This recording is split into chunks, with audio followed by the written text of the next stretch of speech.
សភៅមួយក្បាលនេះមានពាក្យមួយឃ្លាដែលអ្នកនិពន្ធក៏បាននិយាយថាយើងជាអ្នកអានតែមិនងាប់កាឡាត្បិតងាប់កាឡាគឺស្មើនឹងយើងងាប់បញ្ញាពាក្យមួយឃ្លានេះវាដាស់តឿនសតិរបស់ខ្ញុំឲ្យចេះគិតពិភាក្សាពិចារណាស៊ីជម្រៅ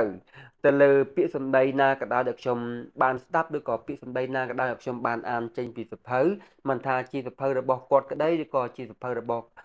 បណ្ឌិតណាទេគឺមិនតម្រូវឲ្យយើងជឿជាក់ទាំងស្រុងទៅលើពាក្យសម្ដីអស់ទៅនោះទេគឺតម្រូវឲ្យយើងសិក្សាបានច្រើន